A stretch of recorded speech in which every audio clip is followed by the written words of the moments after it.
पादाचार्यगुरुभ्यो नमः।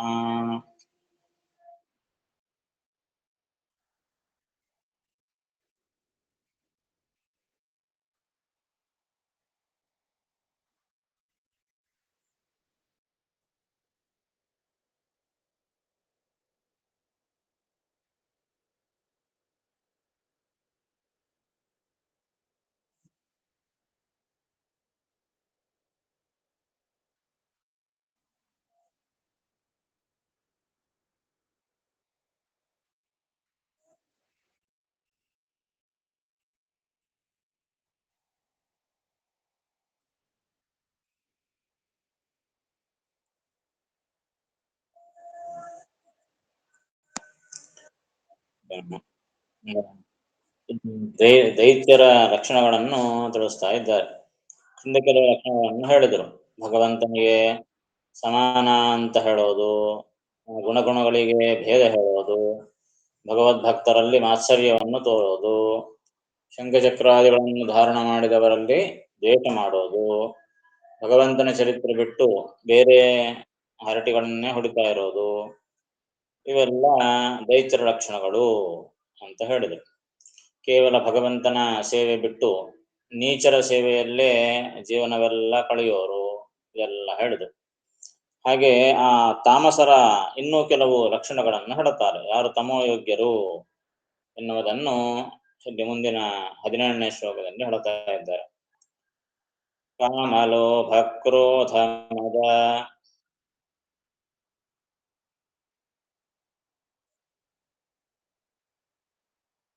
ಹಿಂಸಾಮಯಾನೃತದಂಭ ಕಪಟ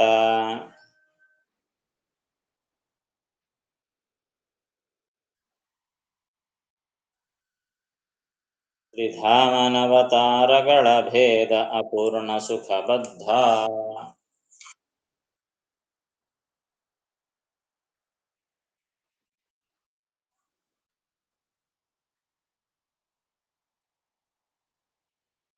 ಆಮಿಷ ನಿವೇದಿತ ಅಭೋಜ್ಯ ಅತಿ ತಾಮಸನ್ನವನುಂಬ ತಾಮಸ.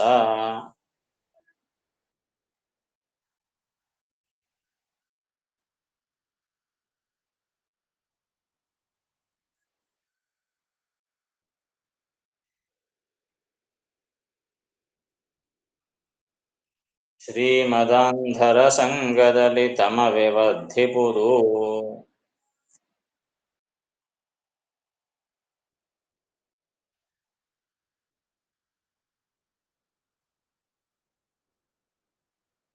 ನೋಡಿ, ತಾಮಸರ ಲಕ್ಷಣಗಳನ್ನೆಲ್ಲ ಇಲ್ಲಿ ಸಂಕ್ಷೇಪದಲ್ಲಿ ಹೇಳ್ತಾ ಇದ್ದಾರೆ.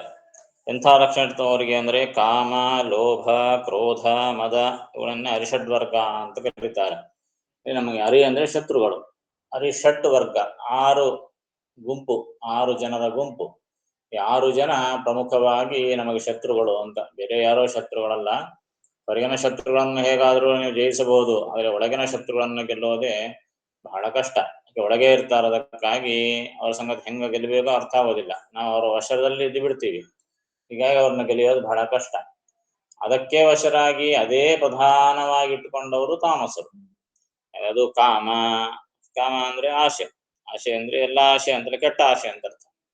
ಕಾಮದಲ್ಲಿಯೂ ಕೂಡ ಒಳ್ಳೆ ಕಾಮ ಅದ ಮತ್ತು ಕೆಟ್ಟ ಕಾಮನೂ ಅದ. ಒಳ್ಳೆ ಕಾಮನಗಳು ಇರ್ಲೇಬೇಕಾಗಿದ್ದೆ. ಯಾವ ಕಾಮನೂ ಇದ್ದಿಲ್ಲ ಅಂತಂದ್ರೆ ಜೀವನ ಇರೋದಿಲ್ಲ. ಪಾಠ ಕೇಳಬೇಕು ಅಂತ ಕಾಮನ ಇದೆ, ಅದು ಕಾಮನ ಇದ್ದಿಲ್ಲ ಇದ್ರೆ ಪಾಠಕ್ಕೆ ಯಾಕೆ ಬರ್ತಾ ಇದೆ? ಹೀಗಾಗಿ ಕೆಟ್ಟ ಕಾಮನೆಗಳು, ಕಾಮ ಶಬ್ದಕ್ಕೆ ಕೆಟ್ಟ ಆಲೋಚನೆಗಳು, ಕೆಟ್ಟ ಕಾಮನೆಗಳು, ಯಾವುದು ಮಾಡಬಾರದು ಅದನ್ನು ಮಾಡಬೇಕು ಎಂಬ ಇಚ್ಛೆ, ಇವುಗಳನ್ನು ಕಾಮ ಅಂತ ಕರೀತಾರೆ. ಲೋಭ. ಲೋಭ ಅಂದ್ರೆ ನನಗೇ ಇರಬೇಕು, ಇನ್ನೊಬ್ರಿಗೆ ಕೊಡಬಾರದು ಎನ್ನುವಂತಹ ಲೋಭ. ಬೇರೆಯವ್ರಿಗೆ ಯಾರಿಗೂ ಇದು ಹೋಗಬಾರ್ದು, ನನ್ನ ಬರ್ತದೇ ಇರಬೇಕು ಎನ್ನುವಂತಹ ಲೋಭ.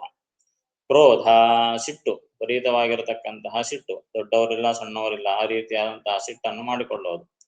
ಮದ, ಸೊಕ್ಕು, ಯಾರ ಮಾತು ಕೇಳೋದಿಲ್ಲ, ಅದನ್ನ ಮದ ಅಂತ ಕರೀತಾರೆ. ಹಿಂಸಾ, ಎಲ್ಲರನ್ನ ಹಿಂಸೆಗೊಳಿಸೋದು. ಹಿಂಸೆ ಇದು ಯಾರ ಬಗ್ಗೆ ಮಾಡಬಾರದು ಅಂತ ಹೇಳ್ತಾರೆ. ಹೀಗಾಗಿ ಅಹಿಂಸಾ ಮುಖ್ಯವಾದಂತಹ ವ್ರತ. ಹೀಗಾಗಿ ಹಿಂಸೆಯನ್ನು ಮಾಡಬಾರದು. ಹಿಂಸಾ ಅಂತಂಬೋದು ಇದು ತಾಮಸರ ಲಕ್ಷಣ. ಯಾರನ್ನ ನೋಡಿದ್ರು ಹಿಂಸೆ ಮಾಡಬೇಕು ಎನ್ನುವಂತಹ ಕ್ರೌರ್ಯ ಕಾಣಿಸ್ತಾ ಇರ್ತದೆ. ನ್ಯೂಸ್ಗಳಲ್ಲಿ ಕೇಳ್ತಾ ಇರ್ತೀವಿ, ಎಷ್ಟು ಜನ ಕೊಂದ್ರು, ಬಾಂಬ್ ಹಾಕಿದ್ರು, ಇವೆಲ್ಲ ಏನು ಮತ್ತೆ ತಾಮಸ ಲಕ್ಷಣಗಳೇ. ಹೀಗಾಗಿ ಬೇರೆಯವರು ಸತ್ರೆ ಆನಂದ ಪಡೋದು ಇವೆಲ್ಲ ಎದುರು ಗುಣ, ಎಲ್ಲ ತಾಮಸರ ಗುಣ. ಅವ್ರಿಗೂ ಗೊತ್ತು ಇಷ್ಟು ಜನ ಹಾಕಿದ್ರೆ ಸಾಯ್ತಾರ, ಆದ್ರೆ ಏನು ದುಃಖ ಎಲ್ಲ ಗೊತ್ತವರಿಗೆ, ಆದ್ರೂ ಅದನ್ನು ತಾವು ಮಾಡ್ತಾರೆ ಅಂತಂದ್ರೆ ಅದು ತಾಮಸ ಜನರ ಲಕ್ಷಣ. ಹೀಗಾಗಿ ಅಂತಹ ಹಿಂಸ. ಆದ್ಮೇಲೆ ಆಮಯ. ಆಮಯ ಅಂತಂದ್ರೆ ರೋಗ, ವಿಪರೀತವಾಗಿ ತಾವೂ ರೋಗಕ್ಕೆ ಒಳಗಾಗ್ತಾರೆ. ಅದು ಮಾಡಿದರೆ ರೋಗ ಬರ್ತದ ಅಂತ ಗೊತ್ತು ಮತ್ತು ಅಂತ ಕೆಲಸಗಳನ್ನ ಮಾಡ್ತಾರೆ, ಅಂತ ಅಭ್ಯಾಸಗಳನ್ನ ಇಟ್ಕೊಂಡಿರ್ತಾರೆ. ಇದೊಂದು ತಾಮಸ ಗುಣ. ಹೀಗಾಗಿ ಆ ತಾಮಸರಿಗೆ ಆ ರೋಗ ಇತ್ಯಾದಿಗಳು ಜಾಸ್ತಿ ಆಗ್ತವೆ. ಅನೃತ. ಅನೃತ ಅಂತಂದ್ರೆ ಸುಳ್ಳು, ಸುಳ್ಳು ಹೇಳೋದು, ಸದಾ ಸುಳ್ಳು ಹೇಳೋದೇ ಅವರ ಸಿದ್ಧಾಂತ. ಹೀಗಾಗಿ ಸುಳ್ಳು ಹೇಳಲಿಕ್ಕೆ ಯಾವ ರೀತಿಯಾದಂತಹ ಹಿಂಜರಿಯೋದಿಲ್ಲ ಅವರು. ದಂಭ. ದಂಭ ಅಂದ್ರೆ ತನ್ನಲ್ಲಿ ಇಲ್ಲದೇ ಇದ್ದದ್ದನ್ನು ಅದ ಅಂತ ಹೇಳ್ಕೊಬಹುದು, ಸುಮ್ಮನೆ ಮೇಲ್ನೋಟಕ್ಕಷ್ಟೇ, ಏನ್ ಮಾಡ್ತಾ ಇರೋದಿಲ್ಲ, ನಾ ಎಲ್ಲ ಮಾಡ್ತೀನಿ ಅಂತ ಹೇಳ್ಕೊಂಡ್ಬಿಡೋದು. ಇದನ್ನೇ ದಂಭ ಅಂತ ಕರೀತಾರೆ. ಇಲ್ಲದೇ ಇದ್ದದ್ದನ್ನು ತನ್ನಲ್ಲಿ ಇದೆ ಅಂತ ಹೇಳಿಕೊಳ್ಳೋದು. ಕಪಟ. ಮೋಸ, ಬರೀ ಮೋಸ, ಇನ್ನೊಬ್ಬನ ಹೆಂಗ್ ಮೋಸ ಮಾಡಬೇಕು, ಹೆಂಗ ಕಳ ಬಿಡಾಕ್ಬೇಕು, ಇದರಲ್ಲೇ ಆಲೋಚನೆ ಮಾಡ್ತಾ ಇರೋದು. ಎಲ್ಲ ತಾಮಸ ಲಕ್ಷಣಗಳು, ಮೋಸ ಮಾಡೋದು. ಇವೆಲ್ಲ ಇದು ಎಲ್ಲರಿಗೂ ಸಾಧಾರಣವಾಗಿ ಯಾರಿಗೂ ಇರಬಾರದಂತಹ ದೋಷಗಳು ಇವು. ತಾಮಸರಿಗೆ ಇವೇ ಹೆಚ್ಚಿನ ಮಟ್ಟದಲ್ಲಿ ಅವರಿಗಿರ್ತದೆ. ಮತ್ತು ಇವೆಲ್ಲ ಒಂದು ರೀತಿ ಆದರೆ, ಇನ್ನ ಸಿದ್ಧಾಂತದ ಪಕ್ಷದಲ್ಲಿ, ಆಧ್ಯಾತ್ಮಿಕ ಒಂದು ಆಲೋಚನಾ ವಿಧಾನದಲ್ಲಿ ತಾಮಸರ ಲಕ್ಷಣಗಳು ತ್ರಿಧಾಮನ ಅವತಾರ ಭೇದಗಳ ಭೇದ, ಅವತಾರಗಳ ಭೇದ. ಹಿಂದೆ ಹೇಳಿದಂತೆ ಗುಣಗುಣಿಗಳಿಗೆ ಭೇದ ಅಂತ ಹಿಂದೆ ಹೇಳಿದರು. ಭಗವಂತನ ಗುಣಕ್ಕೂ ಮತ್ತು ರೂಪಕ್ಕೂ ಭೇದ ಇಲ್ಲ ಅಂತ ತಿಳ್ಕೋಬೇಕು. ಹಾಗೆ ಮತ್ತೊಂದು ಏನು, ತ್ರಿಧಾಮನ ಅವತಾರಗಳ ಭೇದ. ತ್ರಿಧಾಮ ಅಂತಂದ್ರೆ ಭಗವಂತ, ತ್ರಿಧಾಮ ಮೂರು ಧಾಮಗಳು. ಧಾಮ ಅಂದ್ರೆ ಮನೆ, ಭಗವಂತನ ಮೂರು ಮನೆಗಳು, ಅನಂತಾಸನ, ಶ್ವೇತದ್ವೀಪ, ವೈಕುಂಠ. ಅದಕ್ಕಾಗಿ ಆ ಮೂರು ಭಗವಂತನ ಮನೆಗಳಾದ ಕಾರಣ ಭಗವಂತನಿಗೆ ತ್ರಿಧಾಮ ಅಂತ ಕರೀತಾರೆ. ಆಮೇಲೆ ಬೇರೆ ಲೋಕಗಳು ಮನೆಯಲ್ಲೇನು ಭಗವಂತನಿಗೆ, ಎಲ್ಲಾ ಲೋಕಗಳು ಭಗವಂತನ ಮನೆ. ಆದರೆ ಈ ಮೂರು ಲೋಕಗಳು ಎಂದೆಂದಿಗೂ ನಾಶವಾಗದ ಲಕ್ಷ್ಮೀದೇವಿಯ ಸ್ವರೂಪ ಈ ಲೋಕಗಳು ಅಂತಂದ್ರೆ. ಚಿನ್ಮಯವಾದಂತಹ ಅಪ್ರಾಕೃತವಾದ ಲೋಕಗಳವು. ಅಂದ್ರೆ ಅವು ಪ್ರಳಯ ಕಾಲದಲ್ಲಿಯೂ ಕೂಡ ನಷ್ಟವಾಗೋದಿಲ್ಲ. ಈ ಲೋಕಗಳು, ಎಲ್ಲಾ ಲೋಕಗಳು ನಷ್ಟವಾಗ್ತವ, ಆದರೆ ಪ್ರಳಯ ಕಾಲದಲ್ಲಿಯೂ ಕೂಡ ನಷ್ಟವಾಗದಿರುವ ಲೋಕಗಳು ಈ ಮೂರು ಲೋಕಗಳು. ಆ ಪ್ರಳಯ ಕಾಲದಲ್ಲಿ ಅದೃಶ್ಯ ಆಗ್ತವ, ಅವ್ಯಕ್ತವಾಗ್ತವ, ಮತ್ತು ಸೃಷ್ಟಿ ಕಾಲದಲ್ಲಿ ವ್ಯಕ್ತ ಆಗ್ತದ ಅಷ್ಟೇ ಹೊರತು ಬೇರೆ ಲೋಕಗಳಂತೆ ನಾಶವಾಗಿಬಿಟ್ಟು ಮತ್ತು ಸೃಷ್ಟಿಯಾಗೋದು ಅಂತಿರೋದಿಲ್ಲ. ಸುಮ್ಮನೆ ಅದೃಶ್ಯ ಆಗ್ತದ ಮತ್ತು ಪ್ರತ್ಯಕ್ಷ ಆಗ್ತದ ಹಾಗ. ಅದಕ್ಕಾಗಿ ಅಂತಹ ಲೋಕಗಳು ಆತನ ಪ್ರಧಾನ ಮನೆಗಳು ಆದ ಕಾರಣ ಅಲ್ಲಿ ವಿಶಿಷ್ಟ ಸನ್ನಿಧಾನ ಇರ್ತದೆ. ಆದ ಕಾರಣ ಭಗವಂತನಿಗೆ ತ್ರಿಧಾಮ ಅಂತ ಕರೀತಾರೆ. ಹೀಗಾಗಿ ಅಂತಹ ತ್ರಿಧಾಮನ ಅವತಾರಗಳ ಭೇದ. ಆ ತ್ರಿಧಾಮನಾದ ಭಗವಂತ ಅನೇಕ ಅವತಾರಗಳನ್ನು ಮಾಡ್ತಾನೆ. ಆ ಅವತಾರಗಳ ಭೇದ ಚಿಂತನೆ ಮಾಡುವುದು ಕೂಡ ತಾಮಸರ ಲಕ್ಷಣ. ಮೂಲ ರೂಪಕ್ಕೂ ಅವತಾರ ರೂಪಕ್ಕೂ ಭೇದ ಇಲ್ಲ ಅಂತ ಚಿಂತನೆ ಮಾಡಬೇಕು. ಹಾಗೆ ಅವತಾರಗಳಲ್ಲಿಯೂ ಕೂಡ ಪರಸ್ಪರ ಭೇದ ಇಲ್ಲ ಅಂತ ಚಿಂತನೆ ಮಾಡಬೇಕು. ಮತ್ಸ್ಯ, ಕೂರ್ಮ, ವರಾಹ, ನರಸಿಂಹ, ವಾಮನ, ಭಾರ್ಗವ, ರಾಮ, ಕೃಷ್ಣ, ಬುದ್ಧ, ಕಲ್ಕಿ, ವೇದವ್ಯಾಸ, ಧನ್ವಂತರಿ, ನರನಾರಾಯಣ ಇತ್ಯಾದಿ ಎಲ್ಲಾ ರೂಪಗಳಲ್ಲಿಯೂ ಕೂಡ ಭೇದ ಏನೂ ಇಲ್ಲ. ಏನೋ ಮತ್ಸ್ಯಾವತಾರ ಅದಕ್ಕೆ ಸ್ವಲ್ಪ ಶಕ್ತಿ ಕಡಿಮೆ, ನರಸಿಂಹಾವತಾರಕ್ಕೆ ಬಹಳ ಶಕ್ತಿ ಹೆಚ್ಚು, ಹಿಂಗೆಲ್ಲ ಚಿಂತನೆ ಮಾಡಬಾರದು. ಎಲ್ಲಾ ರೂಪಗಳು ಒಂದೇ. ಎಲ್ಲ ರೂಪಗಳ ಜ್ಞಾನ, ಶಕ್ತಿ, ಸಂಪತ್ತು, ವೈಭವ, ಸ್ವಾತಂತ್ರ್ಯ ಎಲ್ಲ ಗುಣಗಳು ಅನಂತವಾಗಿ ಎಲ್ಲ ರೂಪಗಳಲ್ಲೇ ಇರ್ತದೆ. ಎಲ್ಲಾ ರೂಪಗಳು ಸಚ್ಚಿದಾನಂದಾತ್ಮಕವಾದದ್ದೇ. ಭಗವಂತನಿಗೆ ಪ್ರಾಕೃತ ಶರೀರ ಇಲ್ಲೇ ಇಲ್ಲ. ಮನುಷ್ಯನಾಗಿ ಅವತಾರ ಮಾಡಿದರೂ, ರಾಮಕೃಷ್ಣಾದಿ ಅವತಾರಗಳನ್ನು ತಾಳಿದರೂ ಕೂಡ ಆತನ ಶರೀರ ಸಚ್ಚಿದಾನಂದಾತ್ಮಕವಾದ ಶರೀರ. ಎಂದೆಂದಿಗೂ ಪ್ರಾಕೃತವಾದ ಜಡ ಶರೀರವನ್ನು ಭಗವಂತ ಹೊಂದೋದಿಲ್ಲ. ಭಗವಂತನಿಗೆ ಜಡ ಶರೀರ ಎಂದೂ ಇರೋದಿಲ್ಲ. ಮೂಲ ರೂಪದಲ್ಲಿ ಇರೋದಿಲ್ಲ, ಅವತಾರ ರೂಪಗಳಲ್ಲಿ ಇರೋದಿಲ್ಲ. ಹೀಗಾಗಿ ಅವತಾರ ರೂಪಗಳಲ್ಲಿ ಪರಸ್ಪರ ಭೇದ ಚಿಂತನೆ ಮಾಡಬಾರದು. ಹಾಗೆ ಮೂಲ ರೂಪಕ್ಕೂ ಅವತಾರ ರೂಪಕ್ಕೂ ಕೂಡ ಭೇದ ಚಿಂತನೆ ಮಾಡಬಾರದು. ಒಂದು ವೇಳೆ ಹಂಗ ಭೇದ ಇದೆ ಅಂತ ತಿಳಿದುಕೊಂಡ್ರೆ ಅದು ತಾಮಸರ ಲಕ್ಷಣ. ತ್ರಿಧಾಮನ ಅವತಾರಗಳ ಭೇದ, ಆ ಭಗವಂತನ ಅವತಾರಗಳಲ್ಲಿ ಭೇದವನ್ನು ಚಿಂತನೆ ಮಾಡೋದು ಇದು ತಾಮಸರ ಲಕ್ಷಣ. ಮತ್ತು ಅಪೂರ್ಣ ಸುಖ, ಭಗವಂತನನ್ನು ಅಪೂರ್ಣ ಅಂತ ತಿಳ್ಕೊಬಹುದು, ಅಸುಖ ಅಂತ ತಿಳ್ಕೊಬಹುದು. ಅಪೂರ್ಣ ಅಂದ್ರೆ ಭಗವಂತನಲ್ಲಿ ಪೂರ್ಣತ್ವ ಇಲ್ಲ, ಅವನು ಪೂರ್ಣನಲ್ಲ, ಅಂದ್ರೆ ಏನೋ ಒಂದು ಲೋಪ ಇದೆ ಅಂತ ತಿಳ್ಕೊಬಹುದು.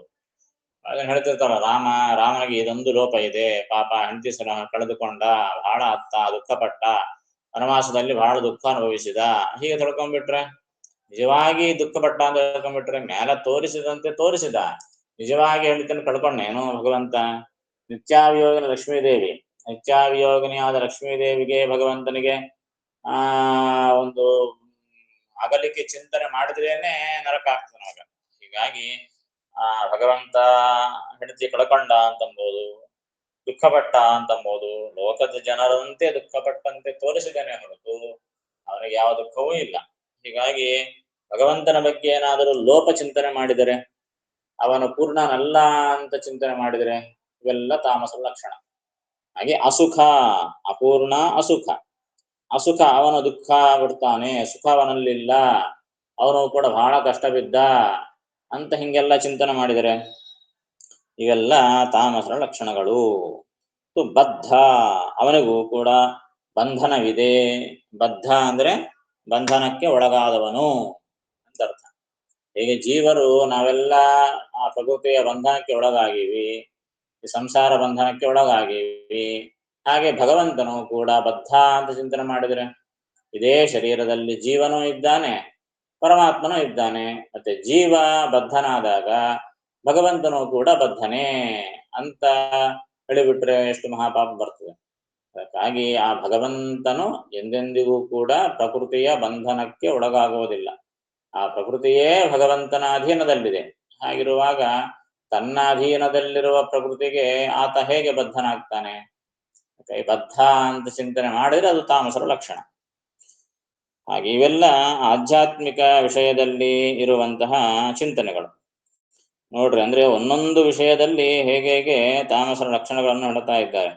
ಮೇಲಲ್ಲೇನು ಹೇಳಿದ್ರು, ಆ ವ್ಯವಹಾರದಲ್ಲಿ ಯಾವ ರೀತಿಯಾಗಿ ಗುಣಗಳು ಅಂತ ಹೇಳಿದ್ರು, ಕಾಮ, ಲೋಭ, ಕ್ರೋಧ, ಮೋದ, ಹಿಂಸಾ, ಅನೃತ, ದಂಭ, ಕಪಟ, ಇವೆಲ್ಲ ಹೇಳಿದ್ರು, ಆ ಮನಸ್ಸಿನ ದೋಷಗಳು ಅವೆಲ್ಲ. ಆಧ್ಯಾತ್ಮಿಕ ಚಿಂತನೆಯ ವಿಷಯದಲ್ಲಿ ಇವು ತಾಮಸರ ಲಕ್ಷಣಗಳು. ಅವತಾರಗಳಲ್ಲಿ ಭೇದ ತಿಳಿಯೋದು, ಅಪೂರ್ಣ ಅಂಬೋದು, ಅಸುಖ ಅಂಬೋದು, ಬದ್ಧ ಅಂಬೋದು ಇದು. ಹಾಗೆ ಇನ್ನು ವ್ಯವಹಾರದಲ್ಲಿ ಸದಾಚಾರ ವಿಷಯದಲ್ಲಿ, ಸದಾಚಾರವೂ ಒಂದು ಸಜ್ಜೀವರ ಲಕ್ಷಣ. ಆದರೆ ಈ ತಾಮಸರ ಲಕ್ಷಣ ಹೇಗಿರ್ತದೆ? ಆಮಿಷ, ಅನಿವೇದಿತ, ಅಭೋಜ್ಯ, ಅತಿತಾಮಸಾನ್ನವನುಂಬ ತಾಮಸ. ಇಂಥ ಅತಿ ತಾಮಸ, ಅನ್ನವನ ಉಂಬ ತಾಮಸ. ಅನ್ನವನ್ನು ತಿಂಬೋನು ತಾಮಸ. ಏನೊಂದು ದಿನ ನಾವು ಅನ್ನನೇ ತಿನ್ಬೋದು ಅಂತಂದ್ರೆ ಎಂತಹ ಅನ್ನ ಉಂಡ್ರೆ ತಾಮಸ? ಭಗವದ್ಗೀತೆಯಲ್ಲಿ 16ನೇ ಅಧ್ಯಾಯದಲ್ಲಿ ಹೇಳ್ತಾರೆ, 3 ಆಹಾರದ ವಿಭಾಗಗಳನ್ನು ಹೇಳ್ತಾ, ಸಾತ್ವಿಕರು ಎಂಥ ಆಹಾರ ಸ್ವೀಕಾರ ಮಾಡ್ತಾರೆ, ರಾಜಸರ ಆಹಾರ ಹೇಗಿರ್ತದೆ, ತಾಮಸರ ಆಹಾರ ಪದ್ಧತಿ ಹೇಗಿರ್ತದೆ ಅಂತ 3 ಲಕ್ಷಣಗಳನ್ನು ಗೀತೆಯಲ್ಲಿ ಹೇಳುತ್ತಾರೆ. ಹಾಗೆ ಇಲ್ಲಿ ಆ ತಾಮಸರು ಯಾವ ರೀತಿಯಾದ ಆಹಾರ ಅವರು ತಿಂತಾರೆ, ಅವರಿಗೆ ಇಷ್ಟವಾಗ್ತದೆ ಎಂಬುದನ್ನು ಗೀತೆಯಲ್ಲಿ ಹೇಳಿದ್ದು. ಅದನ್ನು ಇಲ್ಲಿ ಹೇಳ್ತಾರೆ ದಾಸರಾಯರು. ಆಮಿಷ, ಆಮಿಷ ಅಂದ್ರೆ ಮಾಂಸ ಅಂತ ಅರ್ಥ. ಮಾಂಸಾಹಾರವನ್ನು ತಗೊಳ್ಳೋದು. ಅನಿವೇದಿತ ಅಂದ್ರೆ ನೈವೇದ್ಯವಾಗದಿರುವ ಪದಾರ್ಥ.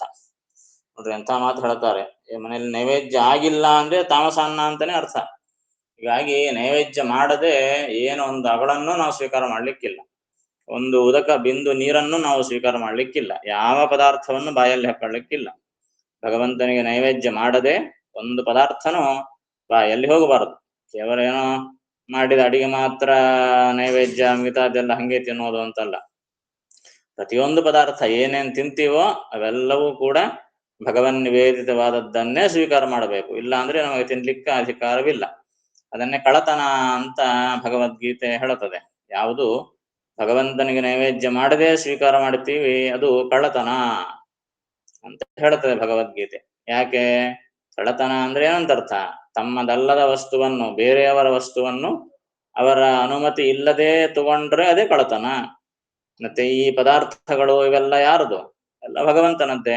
ಆ ಭಗವಂತನ ವಸ್ತುವನ್ನು ಆತನ ಅನುಮತಿ ಇಲ್ಲದೆ ನಾವು ತಗೊಂಡಿವಿ ಅಂತಂದ್ರೆ ಕಳತನೆ ಆಗ್ತದದು.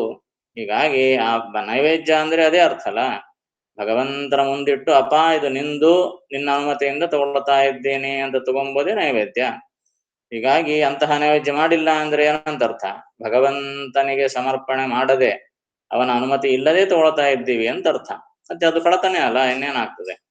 ಅದಕ್ಕಾಗಿ ಆ ರೀತಿಯಾದ ಅನಿವೇದಿತ, ಕಳತನ ಮಾಡಿದ್ರೆ ಮತ್ತೆ ತಪ್ಪೆ, ತಾಮಸರ ಕೆಲಸದ್ದು. ಅದಕ್ಕಾಗಿ ಅನಿವೇದಿತ, ಭಗವಂತನಿಗೆ ನೈವೇದ್ಯ ಮಾಡದಿರುವ ಪದಾರ್ಥವನ್ನು, ಅನ್ನವನ್ನು ಸ್ವೀಕಾರ ಮಾಡುವುದು. ಮತ್ತು ಅಭೋಜ್ಯ, ಕೆಲವರು ಅಂದ್ರೆ ಅಭೋಜ್ಯ. ಅಭೋಜ್ಯ ಅಂದ್ರೆ ತಿನ್ಲಿಕ್ಕೆ ಯೋಗ್ಯವಲ್ಲದ್ದು. ಭೋಜ್ಯ ಅಂದ್ರೆ ತಿನ್ನುವ ಪದಾರ್ಥ, ಅಭೋಜ್ಯ ಅಂದ್ರೆ ತಿನ್ಲಿಕ್ಕೆ ಬಾರದ ಪದಾರ್ಥ. ಅಂದ್ರೆ ಅರ್ಥ ಏನು? ನಿಷಿದ್ಧವಾದದ್ದು ಅಂತ ಅರ್ಥ. ಹೀಗೂ ಅಂತಾರೆ ನೈವೇದ್ಯ ಮಾಡ್ತೀವಿ, ಎಲ್ಲ ನೈವೇದ್ಯ ಮಾಡ್ತೀವಿ, ಬೆಳ್ಳುಳ್ಳಿ, ಉಳ್ಳೆಗಡ್ಡಿ, ಬದನೆಕಾಯಿ ಎಲ್ಲ ನೈವೇದ್ಯ ಮಾಡಿ ತಿನ್ಬೋದಲ್ಲ ಅಂತಂದ್ರೆ ಹೀಗೆ ಹೇಳ್ತಾರ. ದೇವ್ರಿಗೆ ಏನ್ ನಿಷೇಧ ಇಲ್ಲಲ್ರಿ, ಎಲ್ಲ ಮಾಡ್ಬೋದು ಅಂತಂದ್ರೆ ದೇವರಿಗೆ ನಿಷೇಧ ಏನೋ ಇಲ್ಲ, ಎಲ್ಲ ಭಗವಂತನ ಸೃಷ್ಟಿ ಮಾಡಿದ್ದು. ಆದ್ರೆ ಶಾಸ್ತ್ರ ಒಂದು ಪದ್ಧತಿಯನ್ನಂತೂ ಹೇಳೋದಲ್ಲ, ಭಗವಂತನೇ ಹೇಳಿದ್ದು ಆ ಶಾಸ್ತ್ರ. ಹೀಗಾಗಿ ಭಗವಂತ ಏನು ತಗೋ ಅಂತ ಆಜ್ಞೆ ಕೊಟ್ಟಿದ್ದಾನೆ ಅದನ್ನು ನಾವು ತಗೊಳ್ಬೇಕು, ಬಿದ್ರೆ ಬಿಡಬೇಕು. ಡಾಕ್ಟರ್ ಏನ್ ಹೇಳ್ತಾನೋ ಆ ಪಥ್ಯಾಚರಣೆ ಮಾಡ್ಬೇಕು. ನನ್ನ ಇಷ್ಟವಾದ್ದು ನಾವು ತಿಂತೀನಿ ಅಂದ್ರೆ ಹೆಂಗ? ಹೀಗಾಗಿ ಭಗವಂತನೇ ಸೃಷ್ಟಿ ಮಾಡಿದರೂ ಎಲ್ಲ ಪದಾರ್ಥಗಳನ್ನು, ಎಲ್ಲದರಲ್ಲಿಯೂ ಭಗವಂತನೇ ಇದ್ದರೂ, ಭಗವಂತನಿಗೆ ಯಾವುದೋ ನಿಷೇಧ ಇಲ್ಲದಿದ್ದರೂ, ಭಗವಂತ ಒಂದು ಶಾಸ್ತ್ರ ಅಂತ ರಚನೆ, ಭಗವಂತ ಹೇಳಿದ ಮಾತುಗಳೇ ಇವು. ಶಾಸ್ತ್ರ ಅಂದ್ರೆ ಬೇರೆ ಅಲ್ಲ, ಭಗವಂತನ ಮಾತುಗಳು ಅಂತಾನೆ ಅರ್ಥ. ಹೀಗಾಗಿ ಆ ಭಗವಂತನ ಮಾತುಗಳಾದ ಶಾಸ್ತ್ರಗಳಲ್ಲಿ ಯಾವ ಪದಾರ್ಥವನ್ನು ತಗೊಳ್ಬೇಕು, ಯಾವ ತಗೊಳ್ಬಾರದು, ಯಾವ ತಿನ್ನಬೇಕು, ಯಾವ ತಿನ್ನಬಾರದು ಅಂತ ನಿಯಮವನ್ನು ಹೇಳಿದ್ದಾರೆ. ಹೀಗಾಗಿ ಅನಿಷಿದ್ಧವಾದಂತಹ ಪದಾರ್ಥವನ್ನು ಮಾತ್ರ ತಗೊಳ್ಬೇಕು. ನಿಷಿದ್ಧವಾದನ್ನು ತಗೊಂಡ್ರೆ ಅದನ್ನು ನೈವೇದ್ಯ ಮಾಡ್ಲಿಕ್ಕೂ ಬರೋದಿಲ್ಲ. ಹೀಗಾಗಿ ನಾನು ನೈವೇದ್ಯ ಮಾಡಿ ತಗೊಂತೀನ್ರಿ ಅಂದ್ರೆ ನೈವೇದ್ಯ ಮಾಡಿದ್ದು ತಗೋ ಅಂದಾರ, ಎಲ್ಲ ನೈವೇದ್ಯ ಮಾಡಿ ತಗೊಂತೀನಿ ಅಂದ್ರೆ ಸಾಧ್ಯ ಇಲ್ಲ. ಯಾವುದು ನೈವೇದ್ಯ ಮಾಡಬೇಕು ಅಂತನೂ ಹೇಳ್ಯಾರಲ್ಲ ಶಾಸ್ತ್ರದಲ್ಲಿ. ಹೀಗಾಗಿ ಆ ಶಾಸ್ತ್ರದಲ್ಲಿ ಹೇಳಿದ್ದನ್ನೇ ನೈವೇದ್ಯ ಮಾಡಬೇಕು, ನೈವೇದ್ಯ ಮಾಡಿದ್ದನ್ನೇ ತಗೊಳ್ಬೇಕು. ಹೀಗಾಗಿ ಅಭೋಜ್ಯವನ್ನು ತಗೊಳ್ಲಿಕ್ಕಿಲ್ಲ. ಯಾಕೆ? ಅದನ್ನ ನೈವೇದ್ಯ ಮಾಡ್ಲಿಕ್ಕಿಲ್ಲ, ನೈವೇದ್ಯ ಮಾಡದೆ ಹೋದ್ರೆ ತಿನ್ಲಿಕ್ಕಿಲ್ಲ. ಅದಕ್ಕಾಗಿ ಈ ನೈವೇದ್ಯ ಮಾಡಬೇಕು ಎಂಬ ಪದ್ಧತಿಯನ್ನು ಇಟ್ಕೊಂಡ್ಬಿಟ್ರೆ ಅವಾಗ ಯಾವುದು ಶಾಸ್ತ್ರ ಹೇಳಿಲ್ಲೋ ಅದು ನೈವೇದ್ಯ ಮಾಡ್ಲಿಕ್ಕಿಲ್ಲ, ನೈವೇದ್ಯ ಮಾಡೋದಿಲ್ಲ, ಅದನ್ನ ತಿನ್ಲಿಕ್ಕಿಲ್ಲ. ಹೀಗಾಗಿ ಆ ನೈವೇದ್ಯ ಮಾಡೋದು ಒಂದು ಶುದ್ಧವಾದ ಪದ್ಧತಿ. ಯಾಕೆ? ನಿಷಿದ್ಧವಾದ ಪದಾರ್ಥವನ್ನು ಸ್ವೀಕಾರ ಮಾಡ್ಲಿಕ್ಕಿಲ್ಲ ಅಂತ. ಯಾಕಂದ್ರೆ ವ್ರತದಲ್ಲಿ ದೇವ್ರಿಗೆ ನೈವೇದ್ಯ ಮಾಡ್ರಿ ಅಂದ್ರೆ ಕೆಲವರು ಇನ್ನೂ ವಿಚಿತ್ರ ವಿಪರೀತ ಮಾಡ್ತಾರ. ದೇವ್ರಿಗೊಂದು ವ್ರತ ಮಾಡಿಬಿಡೋದು, ನಾವೆಲ್ಲ ಅನಾವ್ರತ ಹೊಡೆದು ಬಿಡೋದು. ದೇವ್ರಿಗೇನು ಪಾಪ, ದೇವ್ರಿಗೆ ಒಂದೇ ಪ್ರತಿನಿತ್ಯ ದೇವ್ರಿಗೊಂದೇ ವ್ರತ, ನಾವೆಲ್ಲ ಅನಾವ್ರತ. ಶಾಸ್ತ್ರಕ್ಕೆ ಹೇಳಿದ್ದೆಲ್ಲ ವಿರುದ್ಧ ಮಾಡ್ತಾ ಇರ್ತೀವಿ. ಹೀಗಾಗಿ ಭಗವಂತನಿಗೆ ಯಾವುದು ನೈವೇದ್ಯ ಮಾಡ್ತೀವೋ ಅದು ಮಾತ್ರ ಸ್ವೀಕಾರ ಮಾಡಬೇಕು, ಇಲ್ಲದ್ರೆ ಮಾಡ್ಲಿಕ್ಕಿಲ್ಲ. ಆ ಕಾಲದಲ್ಲಿ ಅದೇ ಅಭೋಜ್ಯ ಆಗ್ಬಿಡ್ತದೆ. ಹೀಗಾಗಿ ಕಾಲದ ಪ್ರಕಾರವಾಗಿ ಕೆಲವು ಅಭೋಜ್ಯ, ಕೆಲವು ಸಂಪೂರ್ಣವಾಗಿ ಅಭೋಜ್ಯ. ಅದನ್ನು ಯಾರಾದರೆ ಅಭೋಜ್ಯವನ್ನು ಸ್ವೀಕಾರ ಮಾಡ್ತಾರೋ ಇದು ತಾಮಸರ ಲಕ್ಷಣ. ಅತಿತಾಮಸಾನ್ನವನುಂಬ ಇದೊಂದು ಮತ್ತೆ ಹೇಳಿದ್ರು. ಬರೀ ನೋಡ್ರಿ ಎಷ್ಟೆಷ್ಟು ಲಕ್ಷಣಗಳು. ಒಂದು ಅನ್ನವನ್ನು ಸ್ವೀಕಾರ ಮಾಡಬೇಕು ಅಂತಾದ್ರೆ ಯಾವ ರೀತಿ ಆಗಿರ್ಬೇಕು ಅಂದ್ರೆ ಮೊದಲನೇದು ಅನಿವೇದಿತ ಆಗಿರಬಾರದು. ಅಂದ್ರೆ ಭಗವಂತನಿಗೆ ನೈವೇದ್ಯವಿಲ್ಲದೆ ಸ್ವೀಕಾರ ಮಾಡ್ಲಿಕ್ಕಿಲ್ಲ, ಇದು ಮೊದಲನೇದು, ಫಸ್ಟ್ ಪಾಯಿಂಟ್. ಎರಡನೇದು, ನೈವೇದ್ಯ ಮಾಡೋದರಲ್ಲಿಯೂ ಕೂಡ ನಿಷಿದ್ಧವಾದದ್ದನ್ನು ನೈವೇದ್ಯ ಮಾಡ್ಲಿಕ್ಕಿಲ್ಲ, ಹಾಗಾಗಿ ಅದನ್ನು ತಿನ್ಲಿಕ್ಕಿಲ್ಲ. ಹೀಗಾಗಿ ಅಭೋಜ್ಯ, ಇದು ಸೆಕೆಂಡ್ ಪಾಯಿಂಟ್. ನಿಷಿದ್ಧ ಯಾವುದು ಅನಿಷಿದ್ಧ ಯಾವುದು ಅಂತ ನೋಡ್ಕೊಂಡು ತಿನ್ನಬೇಕು. ಮೂರನೇದು ಅತಿತಾಮಸಾನ್ನ, ಕೆಲವು ತಿನ್ನೋ ಪದಾರ್ಥಗಳಲ್ಲೇ ಕೆಲವು ಅತಿ ತಾಮಸ ಅಂತ ಸ್ವಾಭಾವಿಕವಾಗಿ ಕೆಲವು ತಾಮಸ ಆಹಾರಗಳಿರ್ತವೆ, ಅಂತಹದ್ದನ್ನು ಬಿಡಬೇಕು. ಗೀತೆಯಲ್ಲಿ ತಾಮಸ ಯಾವುದು ಅಂತ ನಾವು ತಿನ್ನೋ ಪದಾರ್ಥಗಳಲ್ಲೇ ಕೆಲವು ತಾಮಸ ಆಗಿ ಹೋಗ್ತವ ಕಾಲತಃ. ಕೆಲವು ಅದು ಯಾತಯಾಮಂ ಗತರಸಂ ಪೂತಿ ಪರ್ಯುಷಿತಂಚಯತ್ ಉಚ್ಚಿಷ್ಟಮಪಿ ಚಾಭೋಜ್ಯಂ ಭೋಜನಂ ತಾಮಸ ಪ್ರಿಯಂ ಅಂತ ಗೀತೆಯಲ್ಲಿ ಕೃಷ್ಣ ಹೇಳ್ತಾನೆ. ಯಾತಯಾಮಂ, ಅಡಿಗೆ ಮಾಡಿದ 3 ತಾಸು ಆದ್ಮೇಲೆ ಅದು ಯಾತಯಾಮ ಅಂತ ಕರೀತಾರೆ ಅದನ್ನ. ಅಂದ್ರೆ ಅದನ್ನ ತಿನ್ನಬಾರದಂತೆ 3 ತಾಸು ಅಂದ್ಮೇಲಕ್ಕ ನಾವನ್ನ ತಿನ್ನಬಾರದು ಅದನ್ನ. ಬೆಳಿಗ್ಗೆ ರಾತ್ರಿ ಪ್ರತ್ಯೇಕ. ಯಾಕೆ ಸಂಪ್ರದಾಯಸ್ಥರು ಬೆಳಿಗ್ಗೆ ಅನ್ನ ತಿನ್ನೋದಿಲ್ಲ ಅಂತಂತಾರೆ. ಕಾರಣ ಏನು ಅಂದ್ರೆ ತಾಮಸ ಅನ್ನ ಅಂತ. ವೈದ್ಯದ ಶಾಸ್ತ್ರೀಯ ಪ್ರಕಾರವಾಗಿಯೂ ಕೂಡ ಅದರಲ್ಲಿ ಗತರಸಂ, ಅಂದ್ರೆ ರಸ ಹೋಗ್ಬಿಟ್ಟಿರ್ತದೆ, ನೀರಸವಾದದ್ದು, ಅದರಿಂದ ಪ್ರಯೋಜನ ಇಲ್ಲ, ವ್ಯತಿರೇಕ ಪ್ರಯೋಜನವೂ ಇರುತ್ತದೆ. ಅದಕ್ಕಾಗಿ ಹಾಗೆ ನೀರಸವಾದ ಪದಾರ್ಥವನ್ನು ತಗೊಳ್ಬೇಡ್ರಿ ಅಂತ ಶಾಸ್ತ್ರನೇ ಹೇಳುತ್ತದೆ. ಯಾಕೆ? ಅದರಿಂದ ಆರೋಗ್ಯ ಕೆಡ್ತದೆ. ಆರೋಗ್ಯ ಕೆಡ್ತು ಅಂದ್ರೆ ಸಾಧನ ಶರೀರ ಹಾಳಾಗೋಗ್ತದೆ, ಸಾಧನ ಮಾಡ್ಲಿಕ್ಕೆ ಆಗೋದಿಲ್ಲ. ಅದಕ್ಕಾಗಿ ಅತಿತಾಮಸ ಅನ್ನ ಅಂದ್ರೆ ಹಳೇ ಅನ್ನ. ಇಲ್ಲರಿ ನಾವು ಫ್ರಿಜ್ನ ಇಟ್ಕೊಂಡು ತಿಂತೀವಿ ಅಂತಂದ್ರೆ ಇನ್ನೂ ಅತಿ ತಾಮಸ ಅದು. ಮುಸುರಿ ಪದಾರ್ಥ ಎಲ್ಲ ಫ್ರಿಜ್ನ ಇಟ್ಬಿಡೋದು, ಅದನ್ನ ನಾಳೆ ತಿಂತೀವಿ ನಾಳದ್ದು ತಿಂತೀವಿ ಅಂತಂದ್ರೆ ಹೀಗಾಗಿ ಇನ್ನಿಷ್ಟು ಅತಿ ತಾಮಸ. ಹೀಗಾಗಿ ಒಟ್ಟಾರೆ ಯಾವಾಗಿನ ಪದಾರ್ಥ ಆವಾಗೆ ಶುಚಿಯಾಗಿ ಶುಭ್ರತೆಯಿಂದ ಫ್ರೆಶ್ ಆಗಿ ಸ್ವೀಕಾರ ಮಾಡಬೇಕು ಎಲ್ಲಾ ಪದಾರ್ಥಗಳನ್ನು ಕೂಡ ಅಂತ ಅರ್ಥ. ಹೀಗಾಗಿ ಅತಿತಾಮಸಕ್ಕೆ ಇವೆಲ್ಲ ಲಕ್ಷಣಗಳು. ಉಚ್ಚಿಷ್ಟಮಪಿ ಚಾಮೇಧ್ಯಂ, ಉಚ್ಚಿಷ್ಟವನ್ನು ಕೂಡ ತಾಮಸಾನ್ನ ಅಂತ ಕರೀತಾರೆ. ಗೀತೆಯಲ್ಲಿ ಉಚ್ಚಿಷ್ಟಂ ಅಂತ ಹೇಳಿದ್ರು. ಉಚ್ಚಿಷ್ಟ ಅಂತಂದ್ರೆ ಎಂಜಲು ಅಂತ ಅರ್ಥ. ಎಂಜಲನ್ನ ತಿನ್ನಬಾರದು, ಇದು ತಾಮಸಾನ್ನ. ಯಾರು ಎಂಜಲು? ಎಲ್ಲಾರು ಎಂಜಲು, ಯಾರು ಎಂಜಲೇ ಆಗಲಿ, ಎಲ್ಲಾರು ಎಂಜಲೇ. ಹೀಗಾಗಿ ಎಂಜಲ ಅನ್ನವನ್ನು ತಿನ್ನಬಾರದು. ಹೀಗಾಗಿ ಏನಪ್ಪಾ, ಬಗಲಿ ಎಲೆಯಾಗ ಅವ್ರು ಜಾಸ್ತಿ ಆಯ್ತು ತಿನ್ಲಿಕ್ಕೆ ಅಂತ ಹೇಳಿ ಅವ್ರು ಎಲೆ ತಗೊಂಡು ನಾವು ಹಾಕೊಂಡು ತಿಂದ್ಬಿಟ್ರೆ ಗೋವಿಂದ. ಇಂತಹ ಬದಲಿಗಳನ್ನೆಲ್ಲ ನಾವು ಫಾಲೋ ಆಗಬಾರದು. ಹಾಗೆ ಅದು ಮುಸಿರಿ, ಎಂಜಲು ಇತ್ಯಾದಿ ಮಿನಿಮಮ್ ಏನು ಆಚಾರಗಳು ಇರ್ತವೆ ಅದನ್ನ ಪಾಲನೆ ಮಾಡಬೇಕಾಗ್ತದೆ. ಈಗಿನ ಕಾಲದಲ್ಲಂತೂ ಭಯಂಕರ, ನೋಡ್ಲಿಕ್ಕೆ ಬರೋದಿಲ್ಲ, ಹೇಳಲಿಕ್ಕೆ ಬರೋದಿಲ್ಲ. ಅಂತಹ ಪದ್ಧತಿಗಳೆಲ್ಲ ಪ್ರಮುಖವಾಗಿ ಬೆಳೆದು ಹೋಗ್ತಾ ಇವೆ ಕಾಲದ ಪ್ರಕಾರವಾಗಿ. ಹೀಗಾಗಿ ಈ ಎಲ್ಲ ಅತಿತಾಮಸ. ಇಂತಹ ತಾಮಸವಾದ ಉಚ್ಚಿಷ್ಟ ಎಂಜಲು, ನಮ್ಮ ಎಂಜಲೇ ನಾವು ತಿನ್ಲಿಕ್ಕಿಲ್ಲ, ಇನ್ನು ಬೇರೆಯವ್ರ ಎಂಜಲು ಹೆಂಗೆ ತಿಂತೀವಿ? ಹೇಳಿದಿವಲ್ಲ ಹಿಂದೆ, ಅರ್ಧ ನೀರು ಕುಡಿದು ಅರ್ಧ ಲೋಟ ನೀರು ಮಿಗಿಲಿಸಿ ಮತ್ತ ಕುಡಿಲಿಕ್ಕಿಲ್ಲ, ಅದೇ ಉಚ್ಚಿಷ್ಟ ಆಗೋಗ್ತದೆ. ಬಾಯಲ್ಲಿ ಅರ್ಧ ತುತ್ತಿಟ್ಕೊಂಡು ಮತ್ತ ಇನ್ನೊಂದು ಅರ್ಧ ತುತ್ತಿಟ್ಕೊಂಬೋದು, ತಾಮಸ ಆಗೋಗ್ತದೆ. ಎಲ್ಲ ಎಂಜಲುಗಳು ಆಗ್ತವ. ಹೀಗಾಗಿ ಬಾಯ ಕೈ ಇಟ್ಕೊಂಡ್ರೇನೆ ಎಂಜಲು ಅಂತ ಗೊತ್ತಿಲ್ಲದೆ ಇರುವಂತಹ ಈಗಿನ ಜನರೇಷನ್ ಏನಂತ ಹೇಳ್ಬೇಕು ಹೇಳ್ರಿ? ಬರ್ತಾ ಬರ್ತಾ ಸಂಪ್ರದಾಯ ಅಷ್ಟು ಅರ್ಥನ ಹೋಗ್ತಾ ಇದೆ. ಹೀಗಾಗಿ ಎಲ್ಲರೂ ಗೊತ್ತಿದ್ದವ್ರು ನೀವು, ಆದ್ರೆ ಸಾಧಾರಣ ಲೋಕದಲ್ಲಿ ಹೀಗಿರ್ತದ ಅಂತ ಹೇಳಲಿಕ್ಕೆ ಹೊರಟೆ, ಅಷ್ಟೇನಿಲ್ಲ. ಹೀಗಾಗಿ ಅತಿತಾಮಸ ಅನ್ನ, ಅದರಲ್ಲಿ ಉಚ್ಚಿಷ್ಟವೂ ಒಂದು, ಅನಿವೇದಿತವೂ ಒಂದು, ಅಭೋಜ್ಯ ಒಂದು, ಎಲ್ಲ ಲಕ್ಷಣ ಸೇರ್ತವೆ. ಇವೆಲ್ಲ ತಾಮಸರ ಇಷ್ಟವಾಗಿರತಕ್ಕಂತಹ ಅನ್ನ. ಹೀಗಾಗಿ ನೈವೇದ್ಯ ಮಾಡದೇ ಇದ್ದದ್ದು ಮತ್ತು ನಿಷಿದ್ಧವಾದದ್ದು ಮತ್ತು ಅತಿತಾಮಸ ಲಕ್ಷಣಗಳು ಉಳ್ಳಂತಹ ಅನ್ನ, ಇವನ್ನೆಲ್ಲ ಉಂಬ ತಾಮಸ. ಈ ರೀತಿಯಾದ ಅನ್ನವನ್ನು ಯಾರಾದ್ರೆ ಉಣ್ತಾರೋ ಅವರು ತಾಮಸರು ಅಂತ ಅರ್ಥ. ಅಂದ್ರೆ ಏನಾಯ್ತು? ಕಾಮಕ್ರೋಧಾದಿ ದೋಷಗಳು ಇದ್ದವನು ಮತ್ತು ಭಗವಂತನ ಅವತಾರಗಳಲ್ಲಿ ಭೇದಾದಿಗಳನ್ನು ತಿಳಿದವನು ಮತ್ತು ಈ ರೀತಿಯಾಗಿ ಸದಾಚಾರ ವಿಹೀನನಾದವನು, ಇವೆಲ್ಲವೂ ಕೂಡ ತಾಮಸರ ಲಕ್ಷಣ. ಇಂತಹ ತಾಮಸರ ಜೊತೆಗೆ ಸೇರ್ತಾನ ನೋಡ್ರಿ, ಅವನು ತಾಮಸನೇ. ಶ್ರೀಮದಾಂಧರ ಸಂಘದಿಂದಲೇ ತಮವೇ ವರ್ಧಿಪುದು. ಶ್ರೀಮದಾಂಧರು, ಶ್ರೀ ಅಂದ್ರೆ ರೊಕ್ಕ, ಸಂಪತ್ತು. ಧನ ದುರ್ಮದಾಂಧರು, ರೊಕ್ಕದ ಮದದಿಂದ ನಾವು ಏನು ಮಾಡಿದ್ರೂ ಸರಿ ಹೋಗ್ತದೆ ಅಂತ ಏನು ಸೊಕ್ಕಿನಿಂದಿರ್ತಾರಲ್ಲ, ಅಂತಹ ಅವರ ಸಂಘ ಮಾಡಿದರೂ ಕೂಡ ತಮವೇ ವರ್ಧಿಪುದು. ಅವರ ಸಹವಾಸದಿಂದಲೂ ಕೂಡ ತಮೋ ಗುಣ ಅಭಿವೃದ್ಧಿ ಆಗ್ತದೆ. ಅದಕ್ಕಾಗಿ ಸಹವಾಸವೂ ಕೂಡ ಸಜ್ಜನ ಸಹವಾಸ ಮಾಡಬೇಕೇ ಹೊರತು ಇಂತಹ ಮದಾಂಧರ ಸಹವಾಸವನ್ನು ಮಾಡಿದರೆ ಅದೇ ತಾಮಸ ಲಕ್ಷಣ ನಮಗೂ ಬರ್ತದೆ. ನಮಗೆ ಈ ಲಕ್ಷಣ ಇಲ್ಲದಿರಬಹುದು, ಅಂತಹ ಅವರ ಸಂಘ ಮಾಡಿದ್ವಿ ಅಂತಂದ್ರೆ ಎಂದೋ ಒಂದು ದಿವಸ ಮನಸ್ಸು ಕೆಟ್ಟು ಆ ಕಡೆ ಹೋಗೋ ಪ್ರಸಂಗಗಳು ಬರ್ತವೆ. ಅದಕ್ಕಾಗಿ ಅಂತಹ ಮದಾಂಧರ ಸಹವಾಸವನ್ನು ಮಾಡಬಾರದು. ಇವೆಲ್ಲವೂ ಕೂಡ ತಾಮಸರ ಲಕ್ಷಣ ಅಂತ ಹೊರಡ್ತಾ ಇದ್ದಾರೆ. ಅದನ್ನು ಬರ್ಕೊ. ಕಾಮ, ಲೋಭ,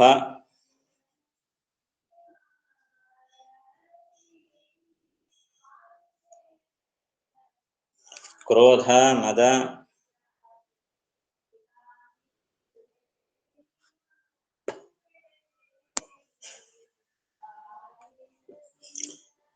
ಹಿಂಸೆ, ರೋಗ,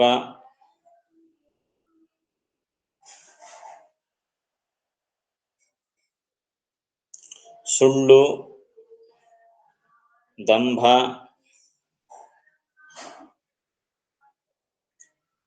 ವಂಚನೆ,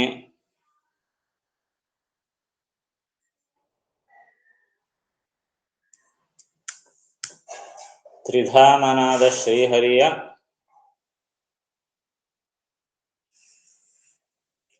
ತ್ರಿಧಾಮನಾದ ಶ್ರೀಹರಿಯ ಅವತಾರಗಳಲ್ಲಿ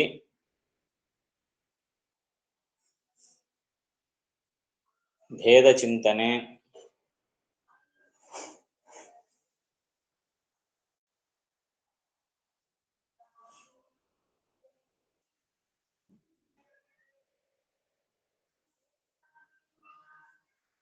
ಭಗವಂತ ಅಪೂರ್ಣ,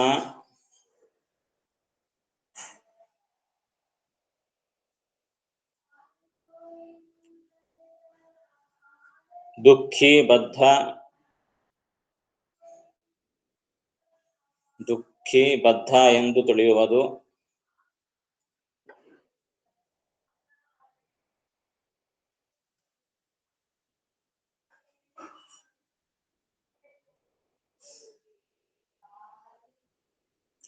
ಮಾಂಸ ತಿನ್ನುವುದು,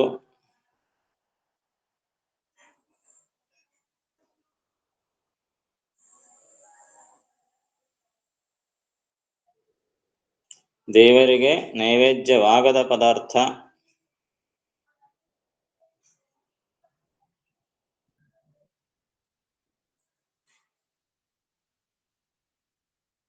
ನಿಷಿದ್ಧ ಪದಾರ್ಥ,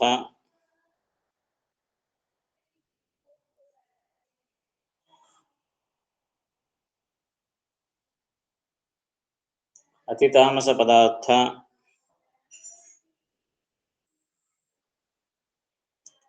ತಿನ್ನುವವನು ತಾಮಸ.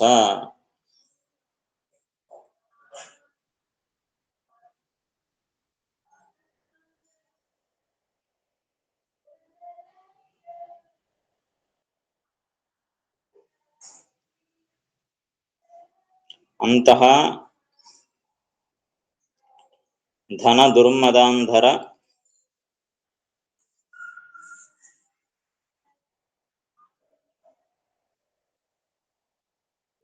ಸಹವಾಸದಿಂದ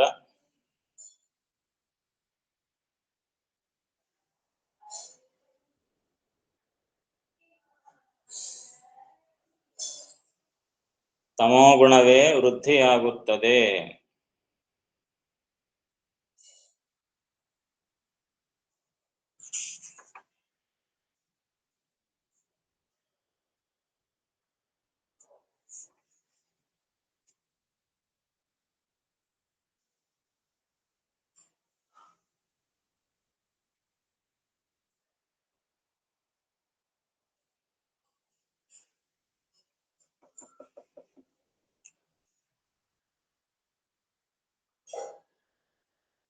ಕಠಿಣ ಪದಗಳಲ್ಲಿ ಆಮಿಷ ಅಂದ್ರೆ ಮಾಂಸ ಅಂತ ಬರ್ಕೊಳ್ರಿ.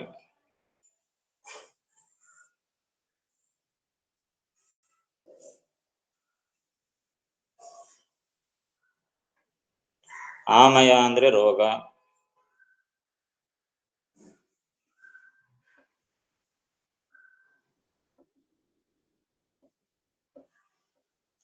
ಅನೃತ ಅಂದ್ರೆ ಸುಳ್ಳು.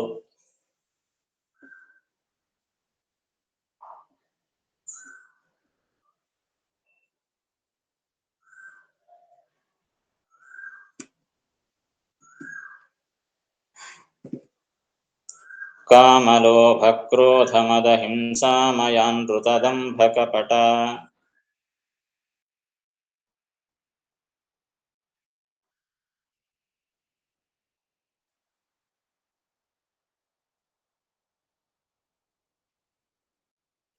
ವಿಧಾಮನವತಾರಗಳ ಭೇದ ಅಪೂರ್ಣ ಸುಖಬದ್ಧ.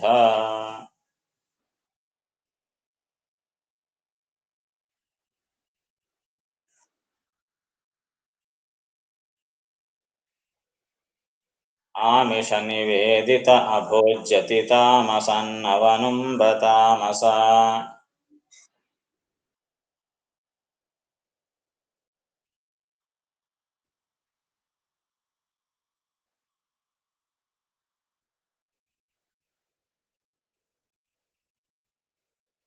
ಶ್ರೀಮದಂಧರ ಸಂಗದಲ್ಲಿ ತಮವಿವರ್ಧಿಪುದು.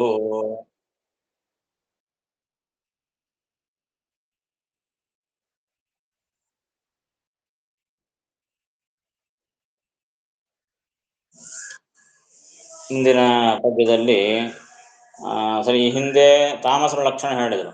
ಸರಿಪ್ಪ, ತಾಮಸ ಲಕ್ಷಣ ಹೇಳಿರಿ. ಸಜ್ಜನರು ಹೆಂಗಿರ್ತಾರೆ ಸ್ವಲ್ಪ ಅದನ್ನು ಕೂಡ ಹೇಳ್ರಿ. ಅವ್ರು ಹೇಗಿರ್ತಾರೆ, ಅವ್ರ ಲಕ್ಷಣ ಏನು ಅಂದ್ರೆ ಅದನ್ನ ಮುಂದಿನ ಪದ್ಯದಲ್ಲಿ ಹೇಳ್ತಾರೆ. ಜ್ಞಾನ ಭಕ್ತಿ ವಿರಕ್ತಿ ವಿನಯ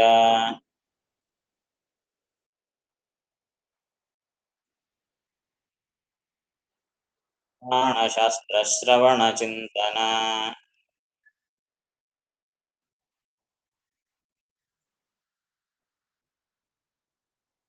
ಜ್ಞಾನ ಶಮದಮ ಯಜ್ಞ ಸತ್ಯ ಹಿಂಸೆ ಭೂತದಯ.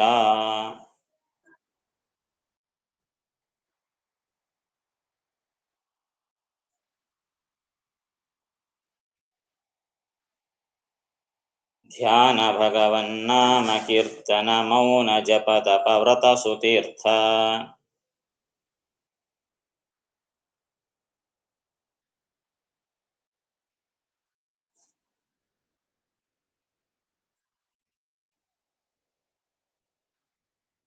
ಮಂತ್ರ ಸ್ತೋತ್ರ ವಂದನ ಸಜ್ಜನರ ಗುಣವು.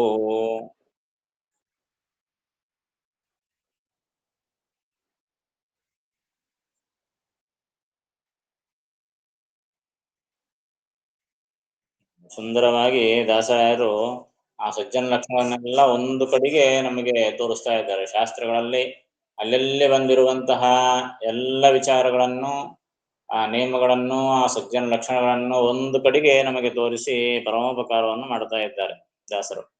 ಏನೇನಪ್ಪ ಸಜ್ಜನರ ಲಕ್ಷಣಗಳು ಅಂದ್ರೆ ಜ್ಞಾನ ಭಕ್ತಿ ವಿರಕ್ತಿ ವಿನಯ. ಒಂದೊಂದೊಂದು ಗುಣವೂ ಕೂಡ ಅನೇಕ ಜನ್ಮಗಳು ಹೋದ್ರೆ ಆಗಲಿ ಬರ್ಲಿಕ್ಕೆ ಸಾಧ್ಯವಿಲ್ಲ ಇಂತಹ ಗುಣಗಳು ಒಂದೊಂದು ಕೂಡ.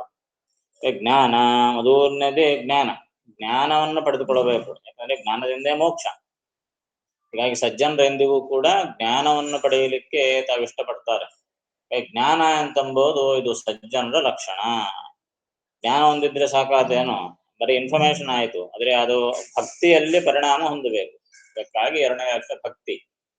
ಜ್ಞಾನ ಇರಬೇಕು, ಅದರ ಜೊತೆಗೆ ಭಕ್ತಿ ಇರಬೇಕು. ಬರೇ ಜ್ಞಾನದಿಂದ ಅಹಂಕಾರ ಬಂದ್ಬಿಟ್ರೆ ಪ್ರಯೋಜನ ಇಲ್ಲ. ಹೀಗಾಗಿ ಭಕ್ತಿ ಇರಬೇಕು, ಭಕ್ತಿ ಜೊತೆಗೆ ವಿರಕ್ತಿ. ಜ್ಞಾನ ಭಕ್ತಿ ವೈರಾಗ್ಯ ಅಂತ ಪ್ರಧಾನವಾಗಿ ಏನು ಹೇಳ್ತೀವಿ. ಹಾಗಾಗಿ ಆ ಮೂರು ಪ್ರಧಾನ ಲಕ್ಷಣಗಳು ಜ್ಞಾನ ಭಕ್ತಿ ವೈರಾಗ್ಯ. ಜ್ಞಾನ ಭಕ್ತಿ ವಿರಕ್ತಿ. ವಿರಕ್ತಿ ಅಂದ್ರೆ ವಿಷಯಗಳಲ್ಲಿ ವೈರಾಗ್ಯ, ವಿರಕ್ತಿ ಅಂದ್ರೆ ಮತ್ತೆ ದೇವರಲ್ಲೇ ವಿರಕ್ತಿ ಅಲ್ಲ ಮತ್ತ. ಹೀಗಾಗಿ ಭಗವಂತನಲ್ಲಿ ಭಕ್ತಿ, ಭಗವಂತನ ಜ್ಞಾನ ಮತ್ತು ಹೊರಗಿನ ವಿಷಯಗಳ ಬಗ್ಗೆ ವಿರಕ್ತಿ. ಹೊರಗಿನ ಕೆಟ್ಟ ಪದಾರ್ಥಗಳ ಬಗ್ಗೆ, ಹೊರಗಿನ ವಿಷಯ ಪದಾರ್ಥಗಳ ಬಗ್ಗೆ ವಿರಕ್ತಿ. ಮತ್ತು ವಿನಯ. ಇಷ್ಟು ಏನು ಮೇಲೆ ಎಂತಹ ಸ್ಥಾನದಲ್ಲಿ ಹೋದರೂ, ಎಂತಹ ಸ್ಥಾನದಲ್ಲಿ ಇದ್ದರೂ ಕೂಡ ತನಗಿಂತಲೂ ದೊಡ್ಡವರ ಬಗ್ಗೆ ತಾನು ವಿನಯವನ್ನು ತೋರಿಸೋದು, ಇದು ಸಜ್ಜನ ಲಕ್ಷಣ. ಹಾಗೆ ಎಷ್ಟೆಷ್ಟು ತಾವು ಉನ್ನತ ಸ್ಥಾನಕ್ಕೆ ಹೋದರೂ ಕೂಡ ಅಹಂಕಾರ ಬರದೆ ತಮಗಿಂತಲೂ ದೊಡ್ಡವರು ಕಾಣಿಸಿದ್ರು ಅಂದ್ರೆ ತಾವು ತಲೆ ಬಗ್ತಾರೆ. ಇದು ವಿನಯ, ಸಜ್ಜನರ ಲಕ್ಷಣ. ಹಾಗೆ ವಿನಯ. ಪುರಾಣ ಶಾಸ್ತ್ರ ಶ್ರವಣ. ಪುರಾಣ ಶಾಸ್ತ್ರಗಳನ್ನು ಕೇಳೋದು, ಶ್ರವಣ ಎಂಬುದು ಸಜ್ಜನ ಲಕ್ಷಣ. ಪ್ರಹ್ಲಾದರಾಯರು ನವವಿಧ ಭಕ್ತಿಯಲ್ಲಿ ಶ್ರವಣಂ ಕೀರ್ತನಂ ವಿಷ್ಣು ಅಂತ ಅದರಿಗೆ ಶ್ರವಣವನ್ನೇ ಹೇಳಿದರು. ಎಲ್ಲದಕ್ಕೂ ಪ್ರಧಾನವಾದ ದ್ವಾರ ಈ ಶ್ರವಣ. ಏನ್ ಕೇಳಬೇಕಾದ್ರೆ, ಜ್ಞಾನ ಪಡಿಬೇಕಾದ್ರೆ ಮತ್ತೆ ಹೆಂಗ್ ಪಡೆಯೋದು, ಕೇಳಿದ್ರೇನಲ್ಲ. ಹೀಗಾಗಿ ಆ ಶ್ರವಣ ಮಾಡಿದ್ರೇನೆ ವಿಷಯದ ಬಗ್ಗೆ ಗೊತ್ತಾಗ್ತದೆ, ನಮಗೆ ಜ್ಞಾನ ಗೊತ್ತಾಗ್ತದೆ, ಎಂಥ ವಿಷಯಗಳು ಅಂತ ಗೊತ್ತಾಗ್ತದೆ. ಹೀಗಾಗಿ ಶ್ರವಣ ಅಂತ ಅನ್ನುವುದು ಸಜ್ಜನರ ಪ್ರಮುಖವಾದ ಲಕ್ಷಣ. ಎಲ್ಲೆಲ್ಲಿ ಏನು ಉತ್ತಮವಾದ ಭಗವಂತನ ಚಿಂತನೆ ನಡೀತಾ ಇದೆ, ಭಗವತ್ ಕಥೆ ನಡೀತಾ ಇದೆ ಅಂದ್ರೆ ಶ್ರವಣ ಮಾಡ್ಲಿಕ್ಕೆ ಕೂಡಿ ಹೋಗ್ತಾರೆ ಮೊದಲು ಸಜ್ಜನರು. ಭಗವಂತನ ಆ ಕಥಾ ಕಾಲಕ್ಷೇಪ ಶ್ರವಣ ಮಾಡಬೇಕು ಎನ್ನುವ ಪ್ರಧಾನವಾದ ಸಜ್ಜನರ ಲಕ್ಷಣ. ಚಿಂತನ. ಕೇವಲ ಶ್ರವಣ ಮಾಡಿ ಬಿಟ್ಬಿಟ್ರೆ, ಎರಡು ಕಿವಿಗಳವ ಅಂತ ಒಂದು ಕಿವಿಯಿಂದ ಕೇಳಿ ಇನ್ನೊಂದು ಕಿವಿಯಿಂದ ಬಿಟ್ಟುಬಿಟ್ರೆ ಪ್ರಯೋಜನ ಏನದ. ಹಾಗೆ ಹಿಂದನೆ ಚಿಂತನ ಅಂತಂದು ಕೇಳಿರತಕ್ಕಂತಹ ವಿಷಯಗಳನ್ನು ಚಿಂತನೆ ಮಾಡೋದು, ಮತ್ತೆ ಮೆಲುಕು ಹಾಕೋದು. ಏನ್ ಹೇಳಿದ್ದಾರೆ, ಅದರ ಭಾವ ಏನು ಅಂತ ಇಬ್ಬರು ಕೂತು ಡಿಸ್ಕಸ್ ಮಾಡೋದು. 4 ಜನ ಕುಳಿತಾಗ ಅದರ ಬಗ್ಗೆ ನಾವು ಚಿಂತನೆ ಮಾಡೋದು, ಪರಸ್ಪರ ಅಭಿಪ್ರಾಯಗಳನ್ನು ಹಂಚಿಕೊಳ್ಳುವುದು, ಇವೆಲ್ಲವೂ ಕೂಡ ಸಜ್ಜನರ ಲಕ್ಷಣ. ಚಿಂತನ. ದಾನ. ದಾನ ಮಾಡೋದು. ನಮ್ಮಲ್ಲಿ ಏನಿದೆ, ನಮಗೆ ಏನು ಯೋಗ್ಯವಾಗ್ತದೆ, ನಮ್ಮ ಶಕ್ತಿಗೆ ಎಷ್ಟು ಸಾಕಾಗ್ತದೆ ಅಷ್ಟನ್ನು ದಾನ ಮಾಡೋದು. ನೀನು ಸ್ನಾನ ಮಾಡಿ ದಾನ ಮಾಡ್ರಿ ಅಂತ ಹೇಳಿಲ್ಲ, ಇದ್ದದ್ದನ್ನು ದಾನ ಮಾಡದೆ ಹೋದ್ರೆ ಅರ್ಥ. ಹೀಗಾಗಿ ದಾನ ಎನ್ನುವುದು ಸಜ್ಜನ ಲಕ್ಷಣ. ಯಾವ ರೀತಿಯ ಯಾವ ಸಮಯಕ್ಕೆ ನಾನು ಯಾರಿಗೆ ಏನು ಕೊಡಲಿ ಅಂತ ಅವರು ನೋಡ್ತಾ ಇರ್ತಾರೆ. ಹೀಗಾಗಿ ದಾನ. ಶಮ ದಮ. ಶಮ ಶಮ ಅಂತಂದ್ರೆ ಭಗವನ್ನಿಷ್ಠ ಬುದ್ಧಿ ಅಂತ ಅರ್ಥ. ಶಮ ಅಂತಂದ್ರೆ ಭಗವಂತನಲ್ಲಿ ಆ ಬುದ್ಧಿ ನಿಶ್ಚಲವಾಗಿರೋದು, ಅದನ್ನ ಶಮ ಅಂತ ಕರೀತಾರೆ. ಏನು ಹೇಳಿದ್ರು, ಭಗವಂತನ ಬಗ್ಗೆ ಕೆಟ್ಟ ವಿಚಾರವನ್ನು ಮಾಡದೇ ಇರೋದು, ಅದು ಶಮ. ಮತ್ತು ದಮ. ದಮ ಅಂದ್ರೆ ಇಂದ್ರಿಯ ನಿಗ್ರಹ ಅಂತ ಅರ್ಥ. ದಮ ಅಂದ್ರೆ ಇಂದ್ರಿಯ ನಿಗ್ರಹ. ಇಂದ್ರಿಯಗಳನ್ನು, ಈ ಇಂದ್ರಿಯಗಳ ಸ್ವಭಾವನೆ ಹೊರಗೆ ಓಡಿ ಹೋಗ್ತಾ ಇರ್ತವೆ ಕುದುರೆಗಳಂತೆ. ಕೃಷ್ಣ ಹೇಳುತ್ತಾನೆ, ಇಂದ್ರಿಯಾಣಿ ಹಯಾನಾಹುಹು ಅಂತಂತಾನೆ ಕೃಷ್ಣ. ಇಂದ್ರಿಯಗಳು ಕುದುರೆಗಳಿದ್ದಂತೆ. ಒಂದು ಕುದುರೆಯನ್ನು ಕಂಟ್ರೋಲ್ ಮಾಡೋದೇ ಕಷ್ಟ, ಒಂದು ರಥಕ್ಕೆ 10 ಕುದುರೆಗಳು ಕಟ್ಟಿಬಿಟ್ಟು ನೀವು ಕಂಟ್ರೋಲ್ ಮಾಡು ಅಂತಂದ್ರೆ, ಆಗ ಈ ಶರೀರ ಎಂಬ ರಥಕ್ಕೆ 10 ಇಂದ್ರಿಯಗಳು ಸೇರಿಸಿಬಿಟ್ಟಿದ್ದಾನೆ.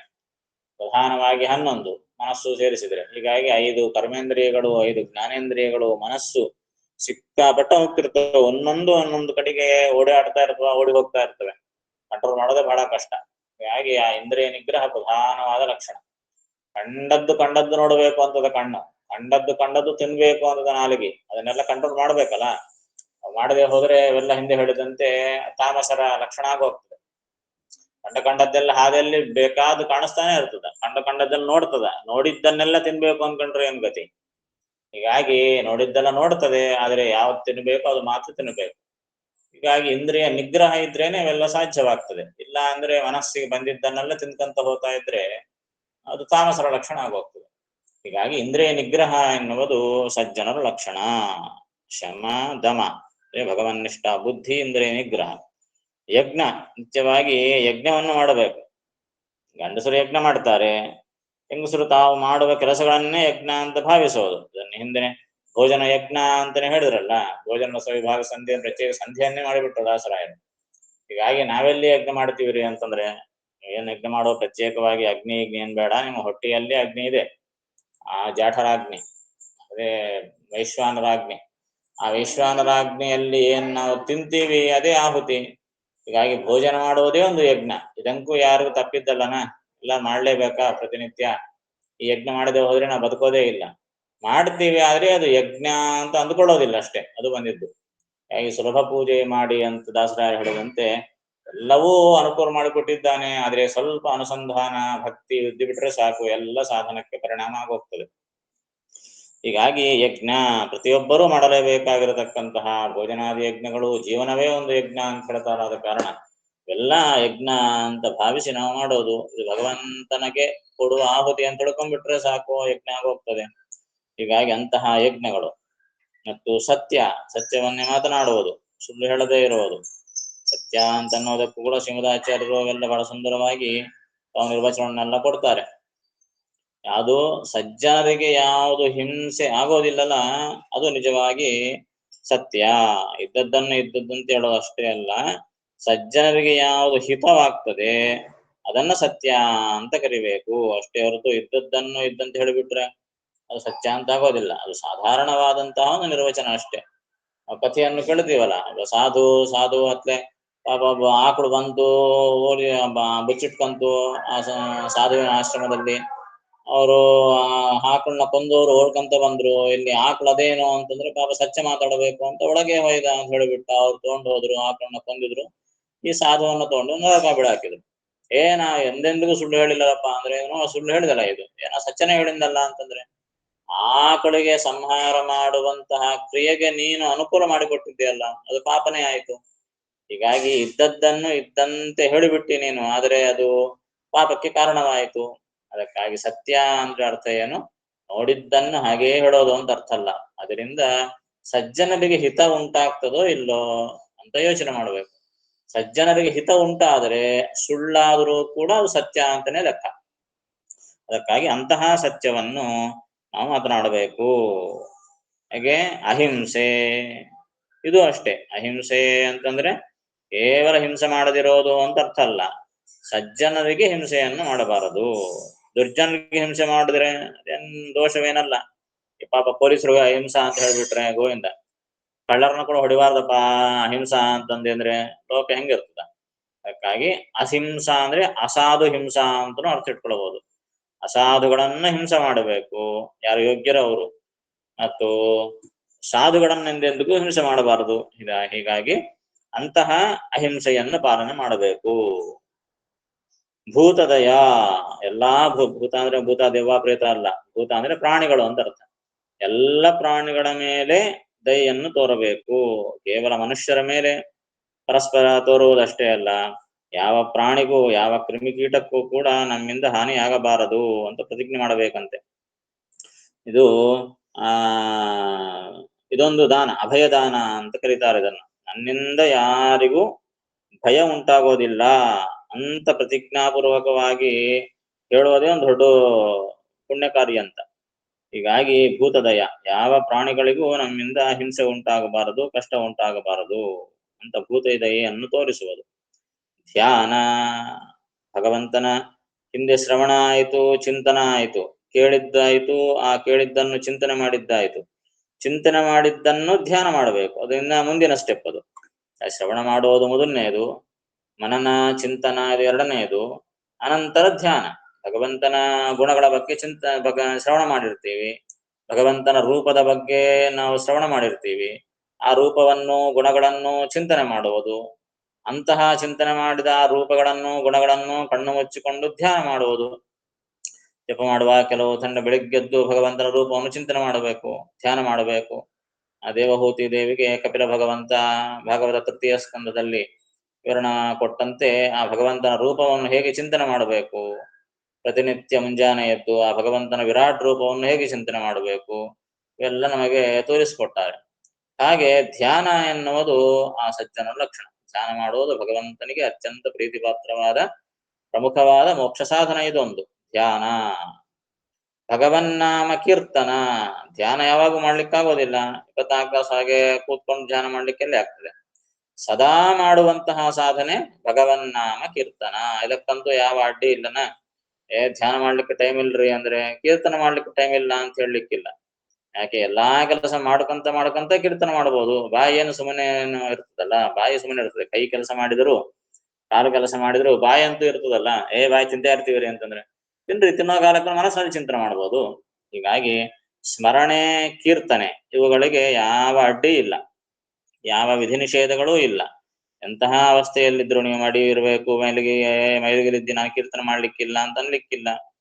ಎಂತಹ ಅವಸ್ಥೆಯಲ್ಲಿದ್ದರೂ, ಎಲ್ಲಿದ್ದರೂ, ಯಾವ ಅವಸ್ಥೆಯಲ್ಲಿದ್ದರೂ, ಎಂತಹ ಪರಿಸ್ಥಿತಿಯಲ್ಲಿದ್ದರೂ ಸ್ಮರಣೆ, ಕೀರ್ತನೆ ಇವುಗಳಿಗೆ ಯಾವ ವಿಧಿ ನಿಷೇಧಗಳೂ ಇಲ್ಲ.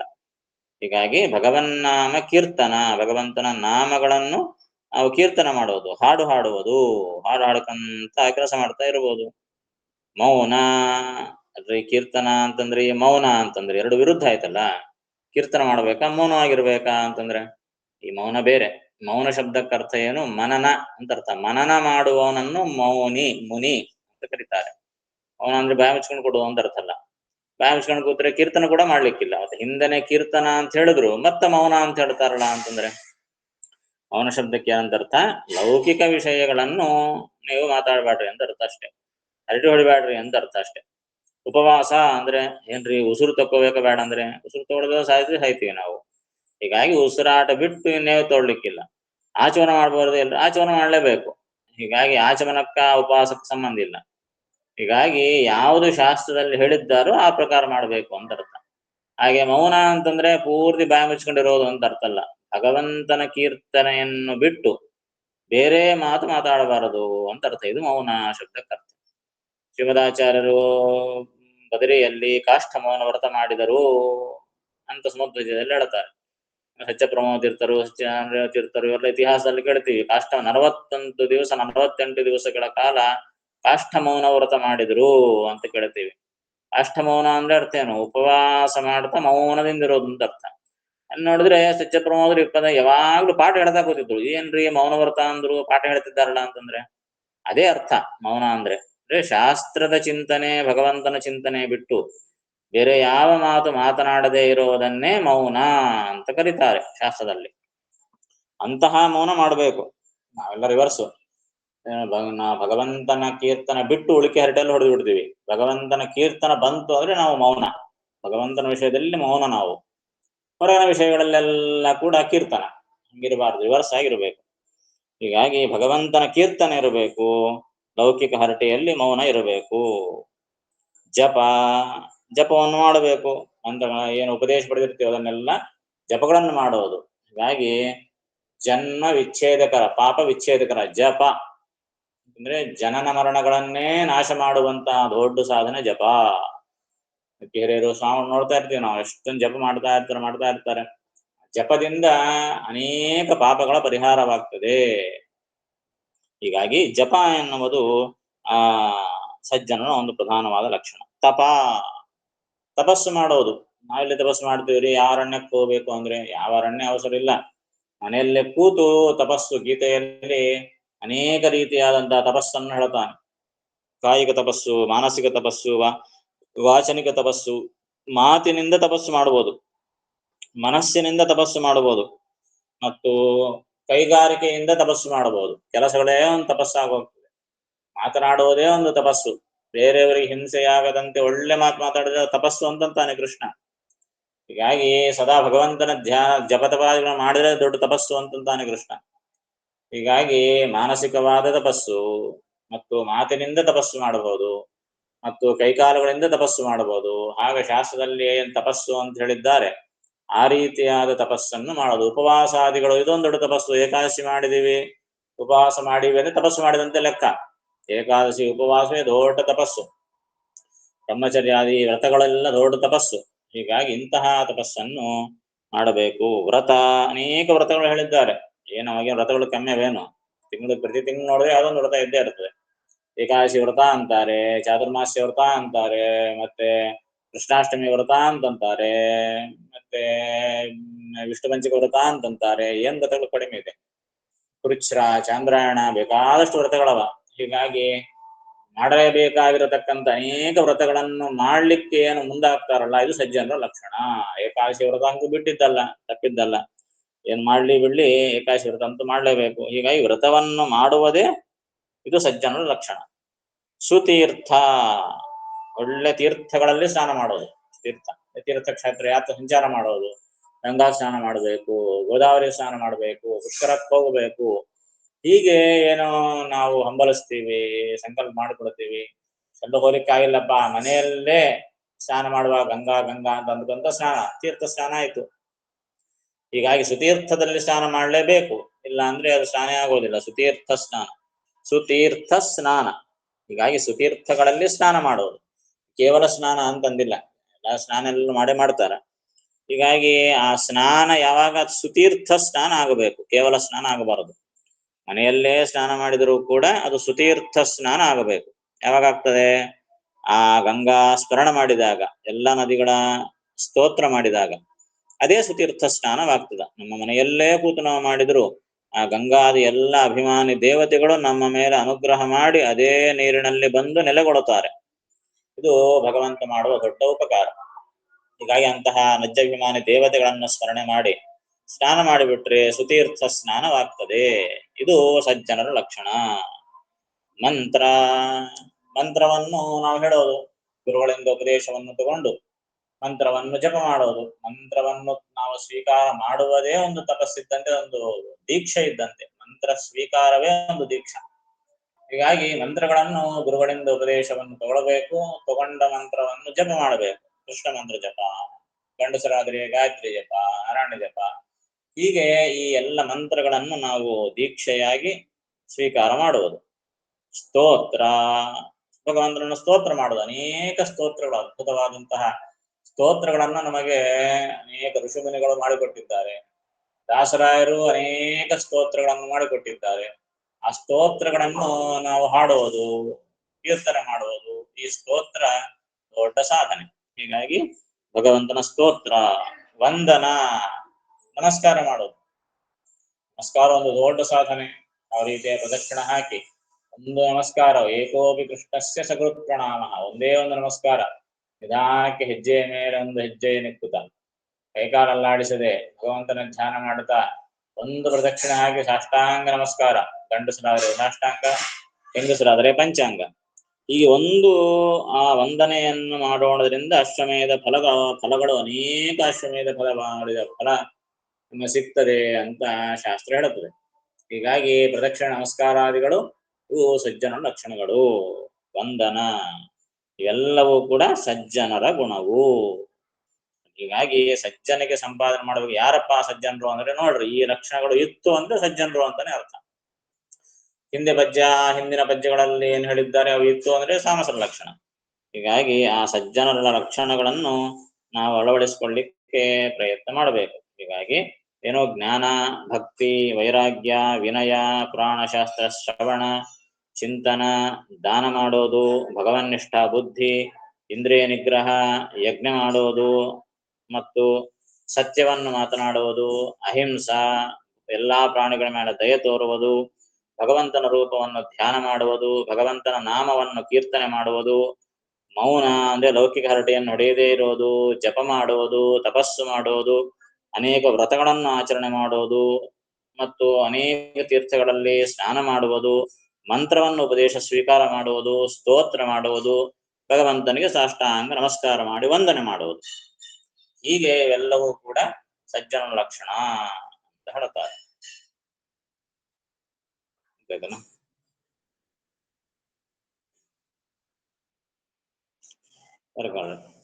ಜ್ಞಾನ, ಭಕ್ತಿ, ವೈರಾಗ್ಯ,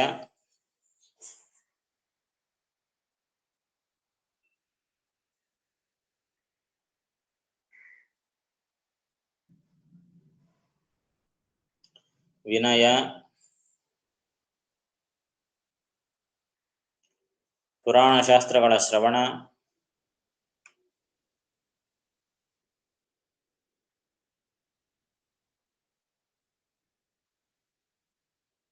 ಅವುಗಳ ಚಿಂತನ,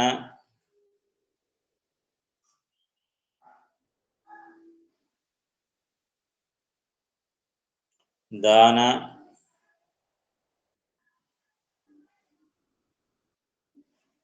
ಭಗವಂತನಲ್ಲಿ ನಿಷ್ಠೆ,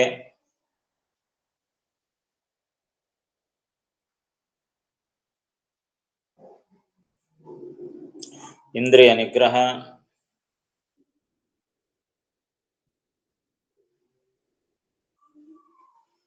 ಯಜ್ಞ,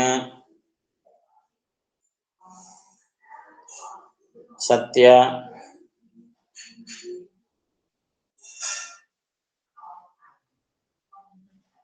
ಅಹಿಂಸೆ,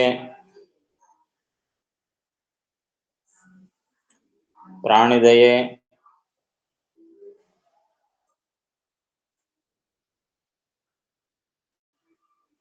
ಭಗವಂತನ ಧ್ಯಾನ,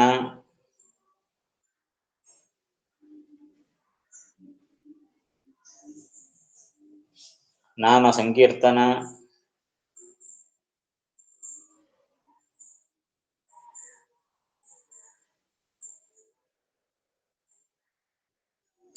ಮೌನ, ಜಪ, ತಪಸ್ಸು, ವ್ರತಗಳ ಆಚರಣೆ,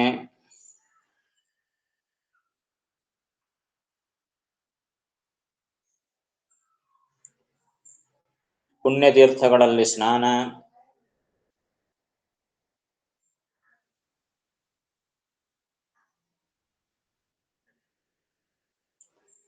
ಮಂತ್ರಸ್ತೋತ್ರಗಳ ಪಠನ,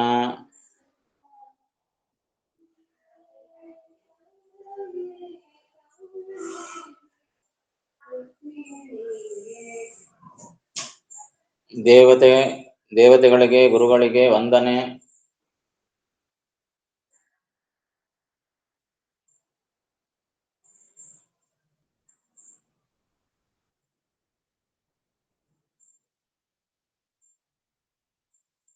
ಇವೆಲ್ಲವೂ ಸಜ್ಜನರ ಗುಣಗಳು.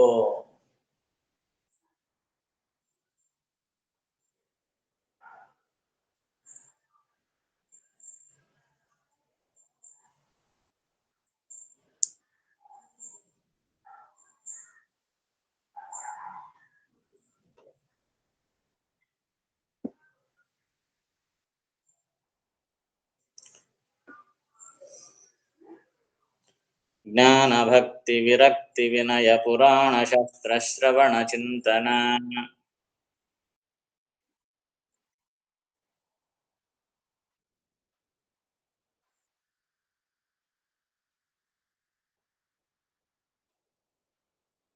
ದಾನ ಶಮದಮ ಯಜ್ಞ ಸತ್ಯಾಹಿಂಸೆ ಭೂತದಯ.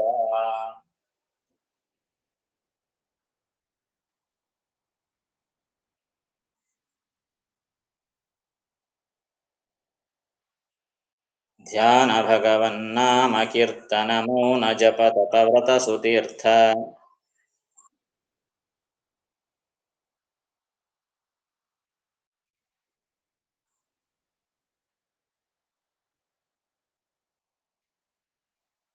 ಜ್ಞಾನ ಮಂತ್ರ ಸ್ತೋತ್ರ ವಂದನ ಸಜ್ಜನರ ಗುಣವು.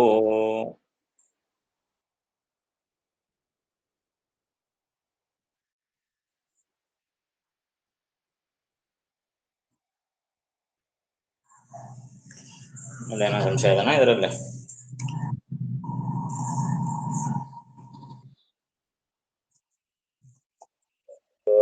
ಈ ಶನಿವಾರ ಆಯ್ತು ಅವರ ಇರೋದಿಲ್ಲ, ಹೀಗಾಗಿ ಈ ವಾರ ಬೇಡ, ಮತ್ತೆ ಮುಂದಿನ ವಾರ ನೋಡೋಣ.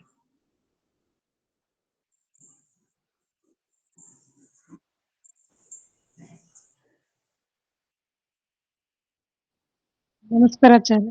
ಶ್ರೀಕೃಷ್ಣ.